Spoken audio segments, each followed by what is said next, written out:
Hi everyone, welcome back to my channel. My name is Svenja, and if you're new here, then welcome. Thanks so much for clicking on this video. Again, my name is Svenja, and I am a 30-something-year-old living in Maine with my husband and my dog. I am a full-time nurse practitioner, and when I'm not either spending time with friends or family or working, you can find me knitting. And yeah, it's a hobby that constitutes a big part of my life, and I love sharing it with others.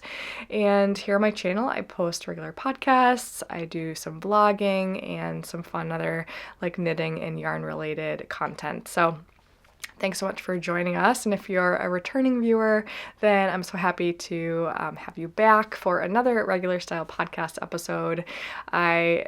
It's been a couple weeks since I last uploaded anything, and I've made a little bit of progress on some projects I've been sharing with you. I have one new finished object I have yet to share at all, and one acquisition that I'm really excited to talk about. So yeah, without further ado, let's get started.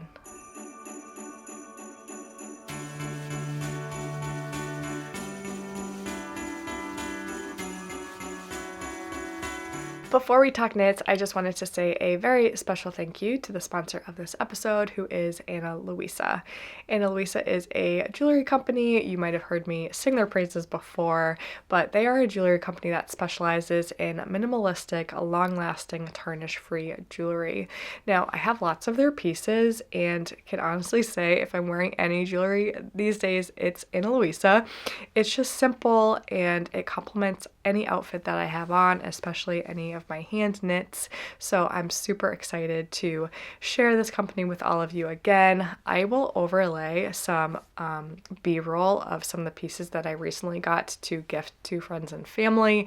And if you're interested, I'll leave the links of these pieces to them in the description of this video as well. I'm just really excited to be gifting some of these pieces this season, and if you're interested yourself in shopping some Ana Luisa jewelry this season, I'll be leaving a unique 30% off code in the description of this video. They have free and fast shipping to anywhere in the US, as well as a great warranty and return policy. So yeah, again, thanks again to Ana Luisa for sponsoring this episode. Let's talk some knitting. So if you have been watching any of my episodes, you might know that I have started some gift knitting this year. I typically do choose a few people in my life to knit something for each holiday season. It can get really overwhelming trying to knit for everyone in my life, so just picking a few people each year and just kind of focusing on them and then sort of being on a like rotation basis makes the most sense for me, especially because I feel like every late November, early December is when I get a lot of mojo to knit something for myself.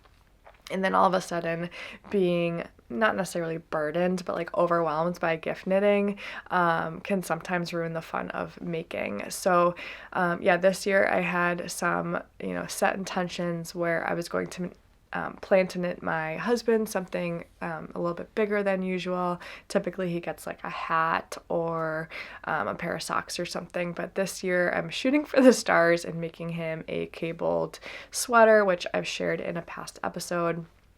But this year in particular, I wanted to knit for my coworkers.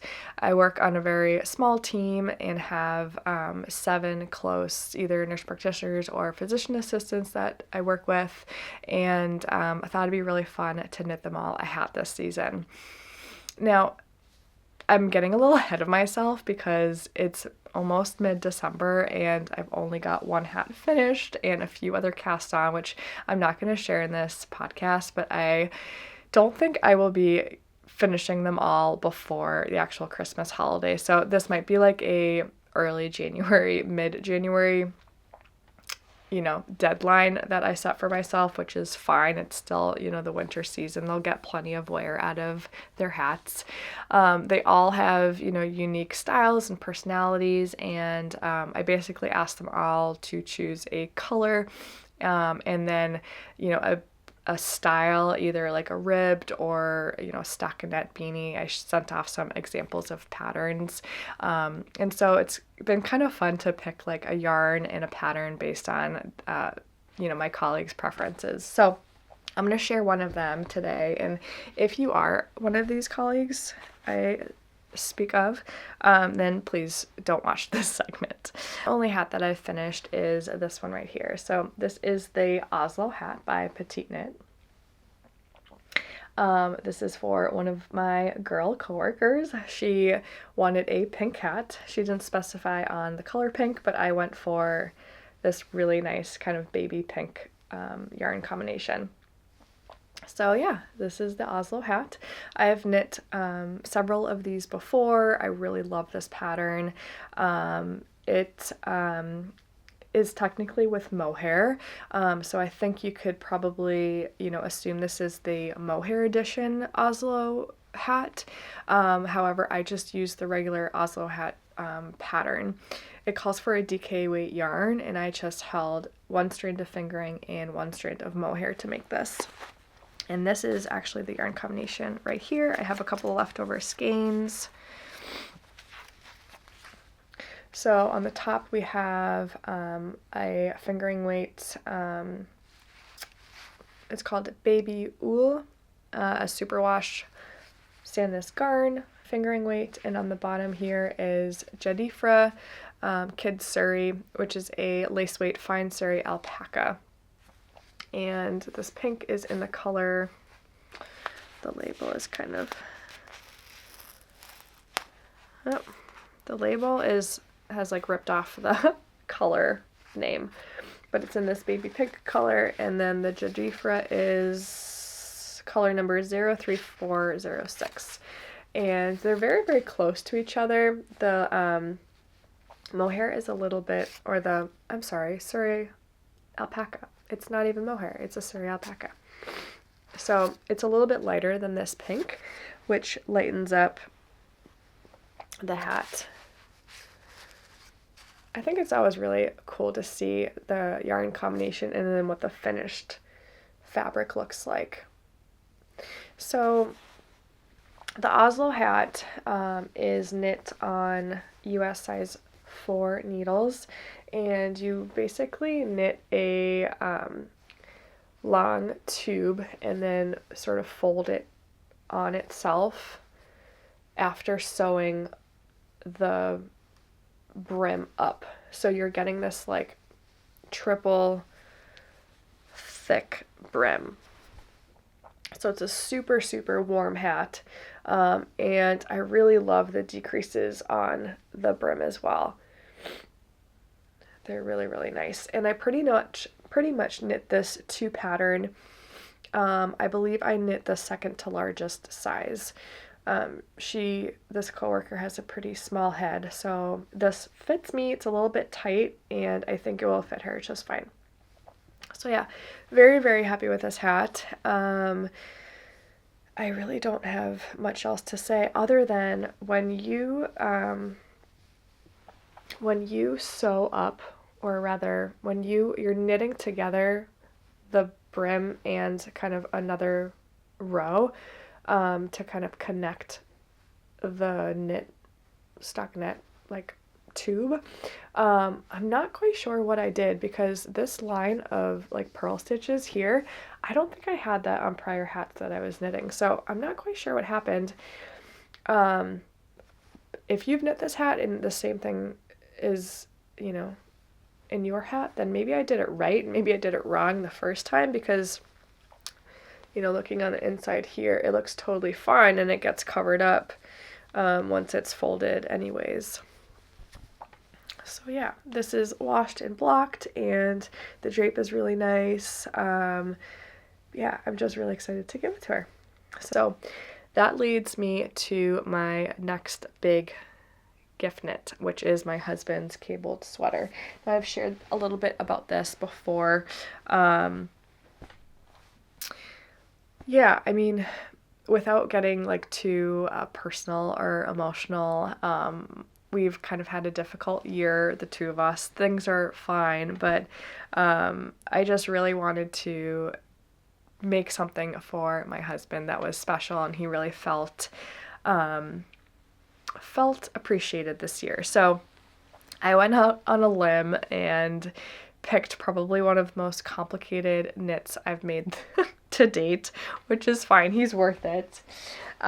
So I shared the progress that I had been making on my last podcast, and that was the back of his sweater. So where do I even start? The initial plan was to make him a cardigan.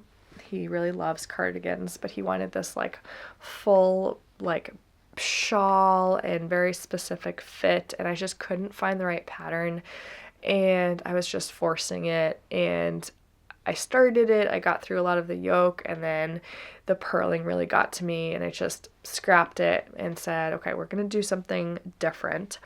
And we together sort of looked through Ravelry for a good pattern, and he really wanted like a brown sweater. He's been wanting a cabled sweater for a long time as well.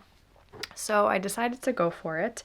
And so yeah, this is what we came up with. So this is called the Svenson pullover, or Svenson Sweater by Brooklyn Tweed. And I'm now through the body, which is this large back piece here. Lots of beautiful cables throughout. I love this like horseshoe cable over here, and this like honeycomb stitch up the top of it. In the back I have, a few ends, but otherwise not much to weave in. So I got through that. And then after this podcast where I initially showed this, I got a great recommendation from a viewer to make the sleeves before doing the front. And I am so glad I listened to this advice, because one, I did the sleeves 2 at a time, which was a really good decision as well. But by the time I got to the end of the sleeves, I was just ready for like just some simple knitting, and had already been knitting kind of the pattern so many times that now knitting the front of it, which is right here. This is as far as I have. I started this a couple days ago, so this is as far as I got. It's essentially repeating the back, just on the front. So I have now pretty much memorized this. I do still have to look at a chart to kind of keep my place on where the cable rows are, but generally it's now like going really well. It's kind of flying by. I will show you the sleeves as well, which did not seem to end. So these are the sleeves, and I'm telling you, once I got like right about here, I was ready to quit. I don't know why. I'm showing you the wrong side. So here's the sleeve. So here's the top, this little like slanted side, and then all the way down. So obviously you can see this is a seamed sweater.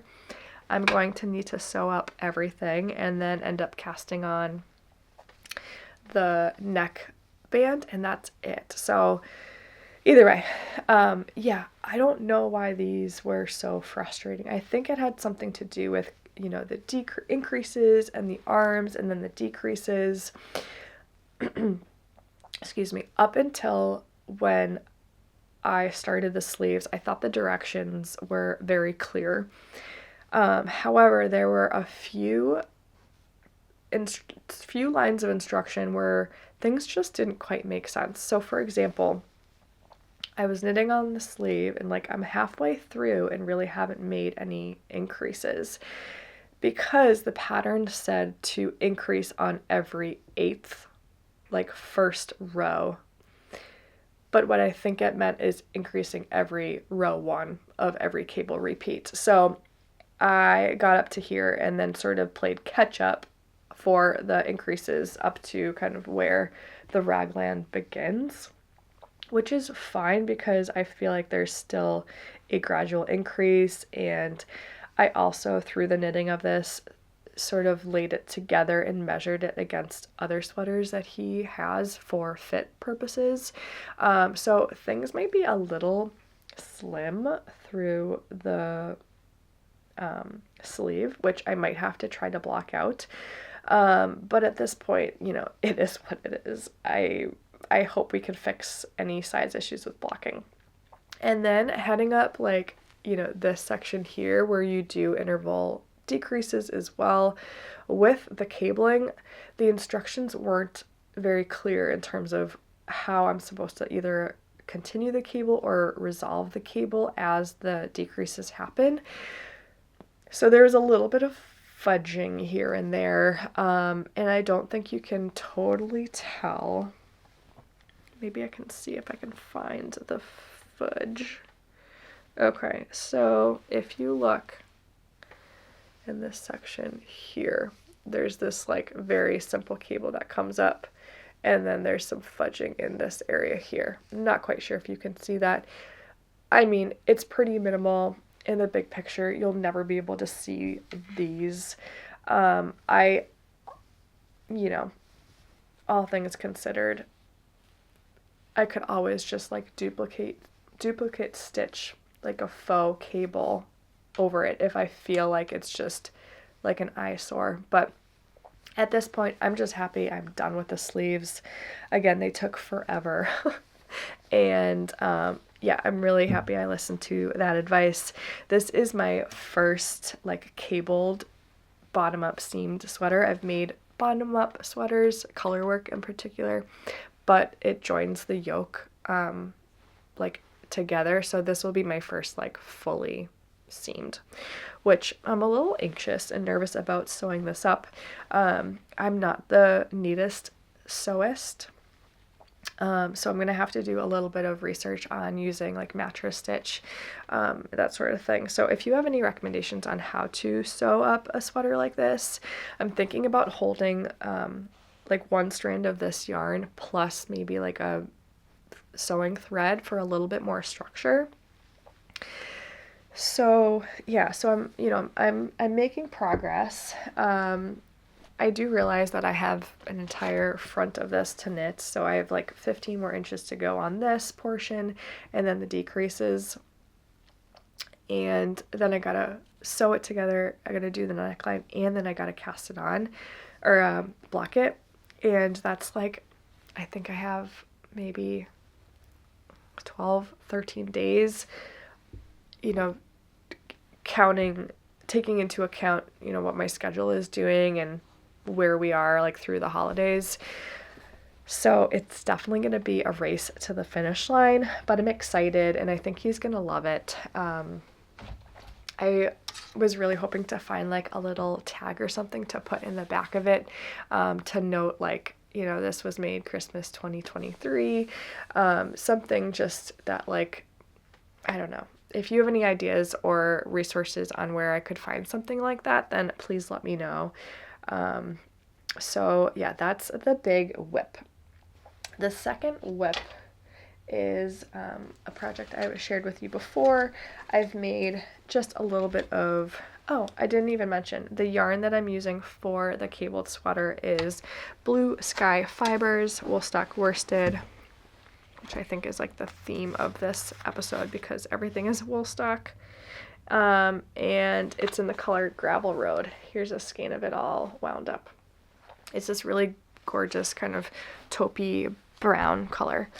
And it's exactly what color he wanted. So, okay. Where I got the inspiration for using that yarn was actually this whip right here. So, I've shared it before. This is another Marseille sweater by Petite knit, without the stripes. And this is as far as I've gotten here. I knit the Marseille sweater this summer in Santa's Garn Double Sunday. It's like a beige sweater with some more taupe stripes. And I really loved the fit of it. I just loved the entire process of making it. I just thought, you know, the construction of this sweater was really beautiful. You sort of pick up stitches. You're not gonna be able to see well because this yarn is so dark, but it's got just this very like professional looking design. So I had some Blue Sky Fibers Woolstok worsted that I bought several years ago. And this is in the color Midnight Sea. It's this gorgeous, like, dark bluey teal color. It sort of pulls green in certain lights. And it's technically a worsted weight yarn, and this pattern calls for DK, but swatching worked out perfectly. And yeah, I've gotten through a lot of the body. I probably have a few more inches to go before I start the ribbing.